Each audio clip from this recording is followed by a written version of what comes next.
The brothers Karamazov, Book 8 in Chapter 2. Dmitri is leaving Samsonov's house after his bad advice. Samsonov has told him the potential buyer of his father's lumber is 8 miles away. Dmitri needs the fare to get there. He doesn't. He's broke. He doesn't have a job or anybody else's money, and so Dmitri thinks about pawning his watch. And so he does, and he pawns his watch for the fare for 6 rubles. When he goes back to get his watch, he tells his housemates, the staff, what he's up to, tells the whole story. They're so used to his drama that it's almost become endearing, and so they cobble together 3 rubles.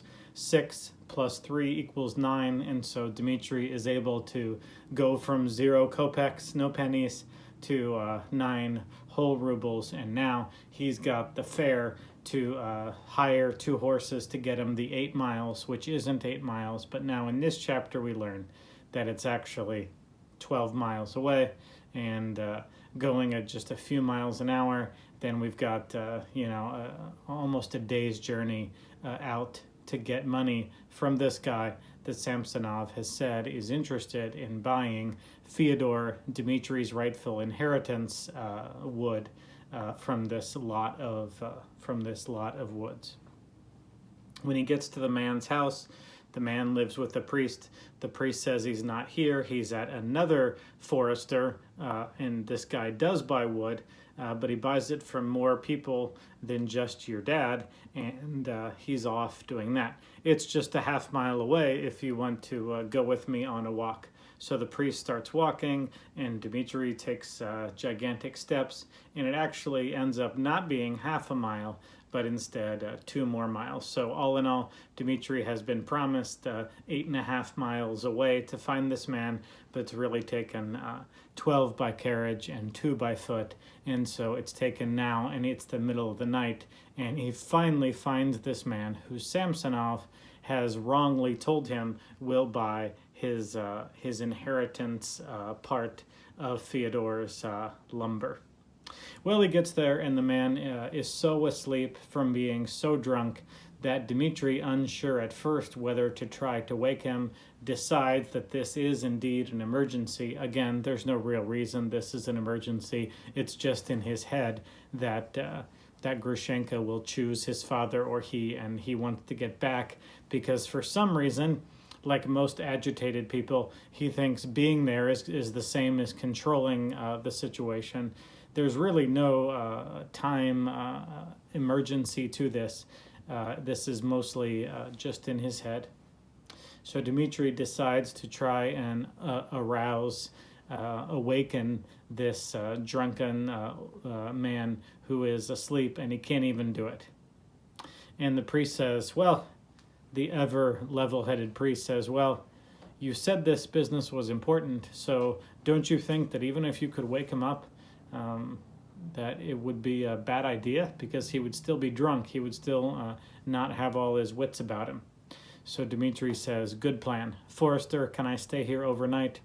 Forester, who the drunk passed out man is staying with, says, I don't care, and goes back to bed.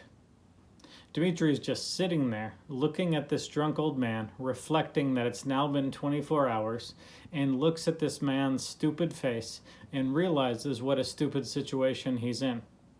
The priest just walked out and walked back to his cabin. Now Demetrius, the whole situation is starting to make a little bit of, there's some clarity, not a lot, but there's a little bit of clarity dawning on Dmitri in this sort of comedic chapter. And that's this. No matter what happens, it's going to take quite a few more hours. Best case scenario, he gets the money. He signs the papers with this guy. Well, he's got no transportation back to where he's going. So he's sunk an entire a day into this, and it looks like it's in no danger of being resolved anytime soon. And he looks at this man's stupid face and he says, I can't believe that this man holds my future, this man holds my fate. His face looks so stupid. And then Dostoevsky does something very artistic. He says, he puts these words in Dmitri's mind. I can't believe that 3,000 rubles can entirely decide a man's fate. And so you take that one way the first time you read this chapter, and you take that another way after you've read the book before. So Dmitri looks at this man's face, and then he says, "It sure smells funny in here." And he's about to get choked out by all the smoke. So he awakes the forester, and the situation averted. And the forester reasons with Dmitri and says, don't you think you should go to sleep and just deal level-headed and clear-headed at just the right time?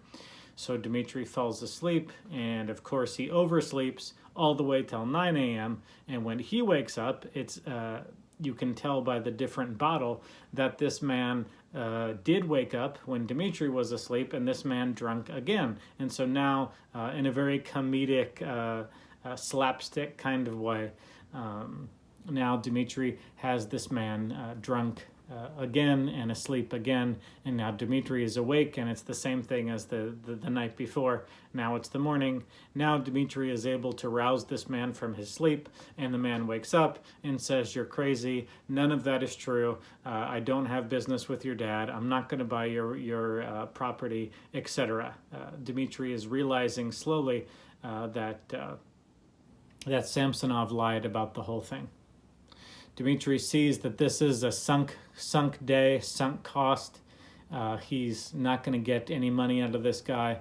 So it's go time. He walks out of the cabin, penniless, shirtless, nothing, hungry, tired, and he doesn't even know which way he came because he came in such a passion. He didn't apply logic or wisdom or street smarts to the situation. He just applied passion to life the previous evening, so he has no idea where to go. He just starts walking in a direction, finally comes across a carriage, hitchhikes on the carriage that was luckily going to our town, to the place where he's going, going in the right direction. He finally gets some food and some vodka. His spirits are lifted, and then there is some cryptic foreshadowing. And the cryptic foreshadowing is this: after a full belly, after eggs and sausage and vodka, the perfect breakfast to raise your spirits, Dmitri says that he'll get 3,000 rubles after all. He knows a way to get the 3,000 rubles.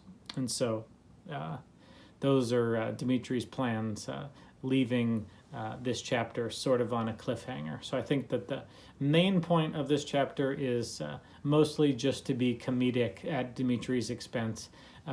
It really is just one situation after another that Dmitri finds himself in this chapter. Every paragraph, every move he makes just makes his situation a little bit worse. And so we are to see the depth of Dmitri's character as a simpleton, as someone who just doesn't get life, who doesn't apply wisdom to life, someone who is easily fooled, easily bamboozled, easily swindled. He's an easy mark, and this chapter fleshes out how naively that Dmitri approaches life.